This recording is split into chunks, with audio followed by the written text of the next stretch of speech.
El tema que hoy día voy a tratar es el tema la confianza del pueblo al presidente. Todos los ecuatorianos sabemos que en los últimos días tenemos o estamos enfrentando el problema de la embajada mexicana. Pero hay que tratar muy en claro que el error no lo cometió el pueblo mexicano. Nuestros hermanos mexicanos en ningún momento, como los ecuatorianos, tenemos inclusive muchas relaciones con los mexicanos, nos estimamos porque tenemos mucha tradición con ellos. No es con ellos, el problema surgió del presidente López Obrador. ¿Pero por qué? La pregunta es clara. Porque se introdujo en la embajada mexicana a un sentenciado de leyes comunes. La justicia había condenado directamente a un ciudadano ecuatoriano y le dio asilo político. Al momento que le dio asilo político, prácticamente se olvidó de que Ecuador es soberano, independiente, y en ningún momento puede igualmente violentarse sus leyes locales. Es decir, que Ecuador, en este caso, no violentó en ningún momento. Estamos hablando del Pacto de Caracas, estamos hablando de las convenciones Montevideo de Viena. En ningún momento cometió la infracción del desconocimiento de las normas legales pertinentes relacionado a la diplomacia de los estados. Pero, ¿qué pasó entonces? Es claro, es clarísimo.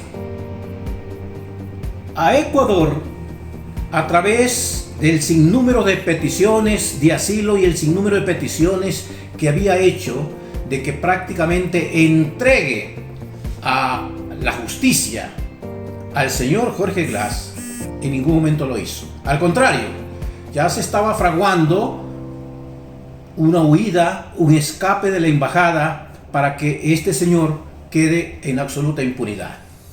Ya se lo hizo anteriormente con la señora María Ángela Duarte.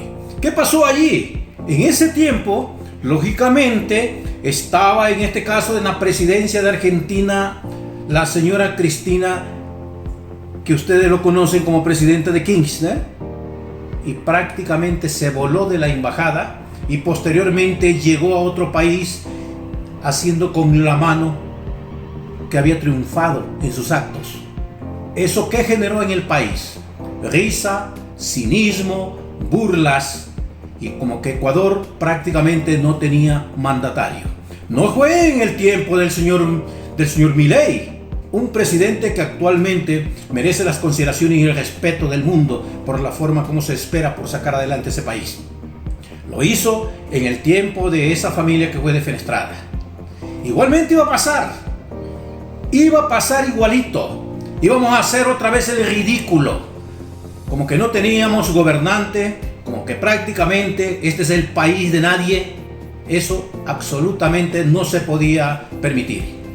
Lo que hizo el presidente de la República del Ecuador, lo hizo perfectamente bien, basado directamente en las normas correctas.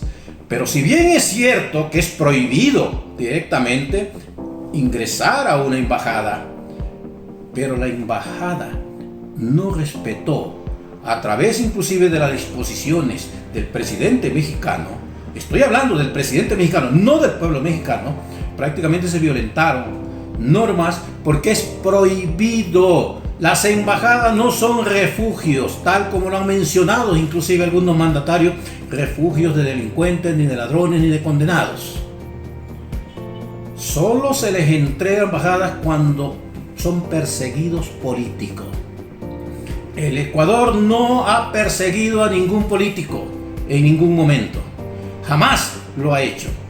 Lo que ha hecho es prácticamente que la justicia, en este caso, que la creen tan vulnerable por los problemas de corrupción en que también están metidos determinados jueces,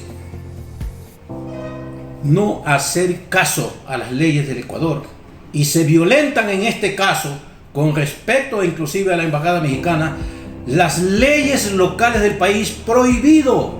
determinantemente dentro de la diplomacia internacional. Pero ese no es tan grave el problema. El problema es que se identificó que habemos dos clases de ecuatorianos aquí en el país.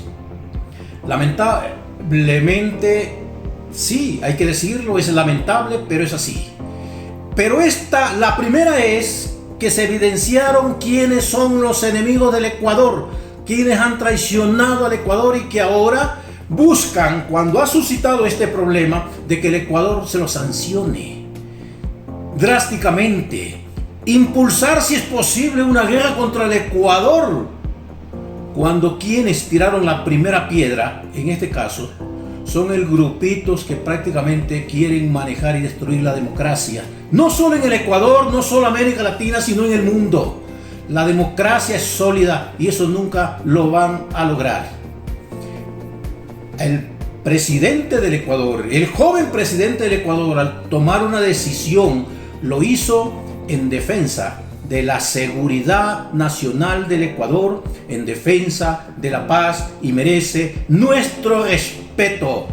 Por lo tanto, el 21 de abril de las próximas elecciones que se avecinan, en la consulta popular y del referéndum, el pueblo debe decir sí, porque es la oportunidad de poder reestructurar el Estado, reestructurar hasta el poder ejecutivo, para que ya prácticamente los políticos no se metan directamente y busquen troncha para beneficiarse, para que la asamblea respete prácticamente y quienes llegan a la asamblea sean profesionales y que la asamblea se depure y la justicia, en este caso el poder judicial, obtenga la independencia que siempre soñamos.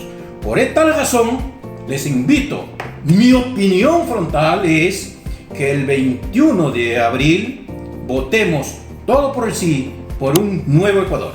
Muchas gracias.